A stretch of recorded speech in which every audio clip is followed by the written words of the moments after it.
Différence entre un pain destiné au commerce et un pain fait maison. Le pain étant considéré comme un aliment de base et étant vital pour l'homme, nos sages ont permis celui-ci dans certains cas lorsqu'il est commercialisé, car il ne crée pas forcément de lien avec le nord-riz. C'est pourquoi, dans un endroit où il n'y a pas de boulangerie juive à moins de 24 minutes, ou d'après certains 18 minutes, on pourra consommer le pain d'une boulangerie non juive. Le calcul des 24 ou 18 minutes se fera selon le moyen de transport que l'on prendra pour se rendre à la boulangerie, à pied, en transport en commun ou en voiture. Il est de même pour une personne qui a absolument besoin d'un pain spécial pour sa santé et qui ne peut le trouver que dans une boulangerie où le pain est cuit par un nori.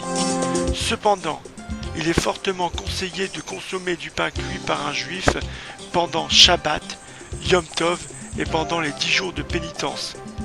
Si une personne a la crainte de Dieu et cherche à accomplir les mitzvot de la meilleure des manières, il consommera uniquement du pain cuit par un juif toute l'année. En ce qui concerne un pain fait maison cuit par un nori, nos sages sont très stricts et nous interdisent totalement la consommation de ce pain, même s'il est entièrement kasher.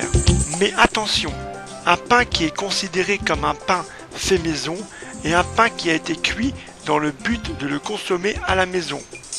Donc même si c'est un boulanger qui a cuit ce pain avec l'intention de le consommer chez lui, mais l'a en fin de compte mis en vente dans sa boulangerie, il garde la propriété d'un pain fait maison.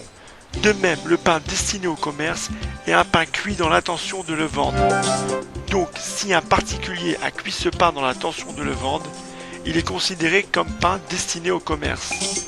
Dans le cas où il est permis d'acheter du pain dans la boulangerie d'un nori, il faudra examiner si tous les ingrédients du pain sont kashers, si les ustensiles, le plan de travail et le four utilisés pour faire le pain ne servent qu'au pain et si ces derniers ne sont pas enduits de graisse animale, si le pain est rangé dans un endroit spécial et n'est pas en contact avec les autres aliments non kashers de la boulangerie.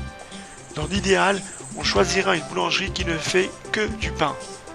Dans le cas contraire, il est évident que le pain est interdit dans tous les cas et même si le pain a été cuit par un juif.